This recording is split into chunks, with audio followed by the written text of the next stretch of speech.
l'RL également .net ou bien même l'RL FM et l'RL TV. Merci de nous suivre. Merci également de votre confiance et de votre fidélité. C'est Solo Média. Nous sommes à Dakar sur la 96.1. Nous sommes également à Dakar sur la 90.7. Un groupe de presse de fréquence à la mine Senghor. Bienvenue aux téléspectateurs, aux auditeurs. Bonjour également à vous. Je suis en compagnie d'Alamine Senghor. Merci Fatou Abdoulaye. Bonjour à vous, bonjour à toutes et à tous. C'est toujours un plaisir et bon mercredi. Un plaisir de partager ce plateau avec vous, Alamine Senghor. Aujourd'hui, c'est le mercredi, le 4 du mois de février 2026, également le troisième jour de la semaine. Et puis, nous démarrons cette matinale avec les unes des quotidiens de ce matin. Nous démarrons par le journal Libération en attendant justement que le quotidien Solo nous parvienne. Bien, sachez que le journal Libération est revenu sur justement ce verdict attendu hier au niveau donc de la cour d'appel de Versailles, notamment sur le cas Madiambal Diagne. La cour d'appel de Versailles prolonge encore le suspense, dit le journal, puisque le délibéré est renvoyé donc au 3 mars prochain. Le journal Libération en parlait ce matin. Autre quotidien, Les Échos, sur une sortie de Madiambal Diagne. Selon le journal, c'est une révélation d'ailleurs. Le ministre Cherdiba a fait l'objet d'une plainte par sa femme, c'est ce que nous a informé le journal, propos repris par une déclaration, en tout cas lors d'une déclaration de Madiambal Diagne. La plainte a finalement été retirée après d'intenses négociations. Madiambal Diagne, vous le savez donc, sera fixé sur son sort le 3 mars prochain. Le parquet général de Paris favorable à son extradiction. Info donnée donc par le journal Les Échos qui parle également de Madiambal Diagne, au-delà de Madiambal Diagne, mais de Farba Ngom. Les accusations légères portées contre Farba Ngom, notamment, vous le savez, on en a parlé il y a de cela quelques jours derrière. Eh bien, sachez que c'est donc vers une levée de l'immunité parlementaire du député Merdé Agnam Farba Ngom. Selon le journal, la procédure semble être déjà enclenchée. Farba sera livré au juge le 16 février prochain. Il est donc poursuivi pour introduction d'objets prohibés, diffusion d'images contraires aux bonnes mœurs et corruption, selon les informations données par le journal Les Échos, qui parle aussi de patron des cadres républicains, Pape Malik Ndour, totalement serein malgré la situation, selon mon confrère du journal. Le Point Actu parle de Maître Abdoulaye Tine, selon mes confrères, responsable des cadres de la coalition Diomaye Président, qui s'est soulevé des propos hier lors de l'émission de RFM Matin face à notre excellent confrère Babacar Fall. Le pouvoir n'est pas la paternité de Pastef, c'est ce qu'a dit Maître Fall, en tout cas Maître Tine, Abdoulaye Tine. Hier donc, lors de cette émission, on aurait pu se passer de l'affaire Doudou Wade.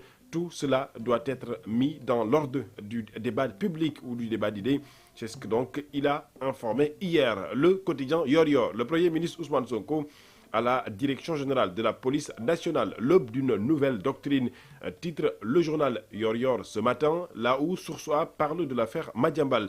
Madiambal terminera le ramadan à Dakar, informe le journal ce matin. Le FDR crie déjà au hold-up pour parler donc des élections municipales et départementales à venir. À sa une, il s'agit donc de l'ancien directeur général de la Sonacos qui est à la une du journal Source A. Le Point Actu, agenda numérique 2026, l'année de mise en œuvre des projets. C'est ce que titre le journal ce matin, qui parlait également du Premier ministre Ousmane Sonko, le chef du gouvernement. Vous le savez donc, qui a rendu visite à la police nationale hier. Ousmane Sonko promet des réformes et un soutien accru, informe le journal Le Point, le quotidien, Sud Quotidien, à sa une ce matin. Aéroport international Blaise Diagne, AIBD, un hub en quête de trajectoire, titre le journal ce matin. Autre quotidien, au-delà donc du journal Sud Quotidien, Réumi Quotidien ce matin, forum du premier emploi, 25 ans de combat du MEDES contre le chômage des jeunes. Olivier Boucal tend la perche au secteur privé pour solutionner le problème, notamment donc du chômage aux jeunes. Au Sénégal, SAR veut renverser la tendance et transformer donc l'agence en opportunité. Mbagnick Diop mise sur la formule durable comme panaché, nous dit le journal ce matin. Autre quotidien, le journal donc Vox Populi, qui revient encore sur Ousmane Sonko, le chef du gouvernement, loin des sailles ou des seilles d'opposants. Le Premier ministre Ousmane Sonko poli le blason de la police, dit le journal ce matin, pour parler donc de cette visite du chef du gouvernement hier donc à la direction nationale de la police. Il décline les très hautes ambitions du pouvoir pour une montée en puissance de l'institution, un budget de 150,8 milliards de francs CFA en hausse de 23,3 milliards de francs CFA. La police nationale a toujours fait preuve d'engagement, de professionnalisme, de dévouement et surtout de résilience, a informé le journal ce matin qui parlait également de l'affaire Madiambal, la direction ou la décision de la Cour d'appel de Versailles attendue le 3 mars prochain. Autre quotidien, La Tribune, le journal du groupe des médias qui, à sa une ce matin, parle de la pression fiscale au Sénégal. La Sénélec applique une taxe de 1% sur les paiements en espèces, a titré le journal ce matin à sa une. L'Observateur, paiement de la redevance CRSE, l'État déclare la guerre aux pétroliers. C'est ce qu'a dit le journal de ce matin qui revient aussi sur l'immunité parlementaire de Farbangom, levée le 16 février. Maître Moussa Bokar Thiam, la procédure est nulle et nul d'effet, c'est ce qu'a dit le journal de ce matin. La justice en mars, pour parler donc du verdict de directeur Madiambal Diagne qui est attendu, bien entendu, à la date du 3 mars, demande d'extradition de Madiambal. Le délibéré fixé dans un mois, la défense parle de vendetta politique déguisée en procédure judiciaire. Les avocats de Farbangom, ou en tout cas de Madiambal Diagne, qui évoquent des risques de sanctions arbitraires, le supplément d'information des services de Yassine Fall.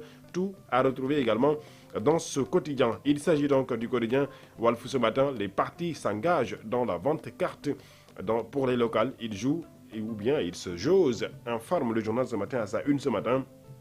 Le journal Le Soleil, le quotidien national, à la une de ce journal, le partenariat ou les partenariats entre le Sénégal et la République démocratique du Congo ou la République du Congo, Brazzaville, vers un partenariat plus dense et plus structuré. C'est ce que parle le journal ce matin, puisque vous le savez, le chef du gouvernement était donc à Brazzaville. Et dans les quotidiens sportifs, d'abord le journal Tribune Sport, ma seule erreur était de préparer le combat à Dakar, c'est ce qu'a dit Amaner, qui décortiquait sa défaite devant Talfa. Le quotidien revient sur la lutte nationale. Le quotidien parlait également de ce grand club. Il s'agit donc du FC Barcelone. Il a éliminé Albacete, la bête noire du Real Madrid. C'était donc hier en quart de finale de la coupe Copa del Rey, comme on le dit. Réumi Sport qui parle aussi des supporters sénégalais qui sont toujours détenus au Maroc.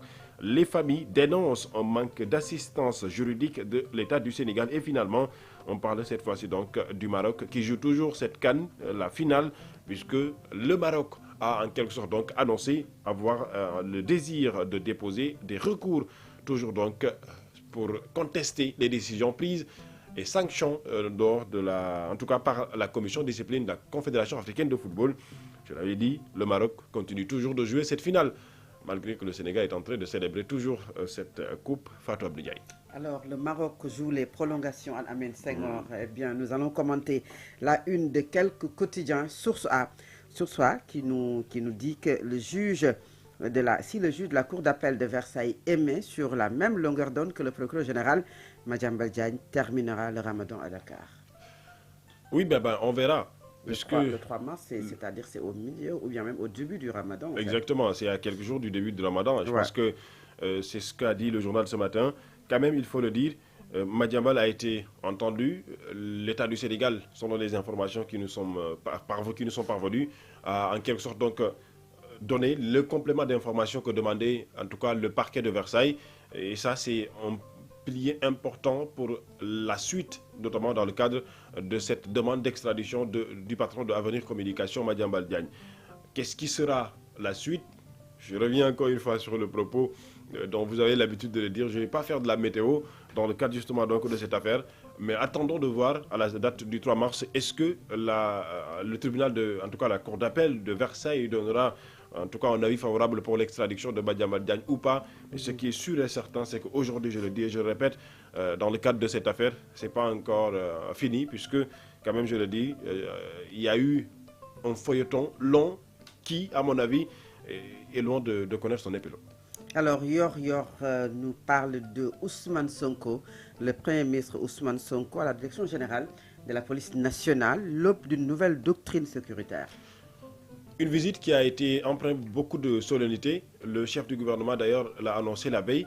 Cette visite au niveau donc de la police nationale, il l'a rappelé encore une fois hier, c'est lui quand même le chef de l'administration en quelque sorte, puisque c'est lui qui en quelque sorte, je le rappelle, est en train de, en tout cas, piloter la politique du président de la République, Bassirou Diomaye Diakhar Faye. Et dans cette politique, il y a en quelque sorte un rôle important que la police doit jouer, notamment dans le cadre de la lutte contre l'insécurité qui est en train justement en tout cas d'être un problème ou une problématique assez récurrente au Sénégal dans le cadre justement de cette insécurité. J'y reviendrai. Mais la police a encore une fois un rôle importantissime à jouer dans le cadre de la lutte, en tout cas de la corruption, puisque quand même il faut le dire, la circulation sénégalaise justement sur les routes, la police en tout cas est assez présente. Et tout cela est justement l'un des grands projets de ce régime, notamment du régime PASTEF à la tête du pays.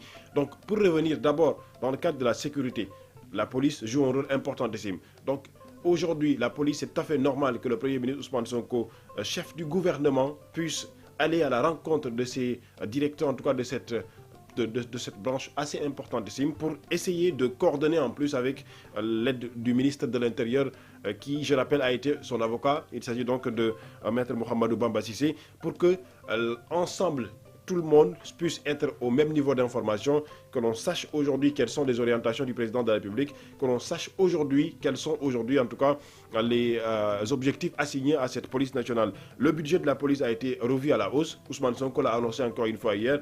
Tout ça c'est important, mais je le dis, je répète, quel que soit le budget que l'on donne à cette police nationale, à mon avis, en tout cas c'est pas assez suffisant vu les menaces qui sont justement donc en tout cas sur les frontières, et vu le rôle que joue aujourd'hui la police nationale. Je pense que c'est le moment encore une fois de en tout cas saluer le travail qui est en train de faire la police nationale, même si parfois il peut ne pas, en tout cas tout le travail peut ne pas être justement accompli. Parfois les Sénégalais peuvent être en tout cas pas du tout satisfaits des travaux de la police. Je me rappelle, Fatou Abdoulaye, quand il y avait cette parade de l'équipe nationale du Sénégal de la Patte d'Oie vers le palais présidentiel, j'étais avec les Lions du Sénégal. La police nationale a fait un travail exceptionnel durant le trajet. À un moment donné, les Sénégalais étaient même enthousiasmés par le travail de la police que j'avais vu des Sénégalais en train de... C'est ce qu'elle fait lors des Magal, lors des Gamou, lors également des événements religieux. Exactement. Chapeau bas. Et je pense que vraiment... police nationale. Encore une fois, félicitations et tous nos encouragements. Parfois, les moyens ne sont pas assez mobilisés. Mais quoi qu'il en soit, ils sont là, toujours aux aguets de la population sénégalaise. Encore une fois, parfois même au risque de leur propre vie. Et je pense que c'est le moment, encore une fois, de leur rendre hommage. Et je le dis, je répète encore une fois, le chef du gouvernement n'a fait que ce qu'il devrait faire en attendant de voir peut-être la suite. La suite, à mon avis, c'est que les conditions de travail soient davantage renforcées et que toutes les conditions de travail dans le cadre du personnel, mais aussi dans le cadre du matériel, soient en tout cas mobilisées. C'est clair, Alamine, que la police soit encore mieux outillée. Alors, tout de suite, c'est le grand journal de 7 heures.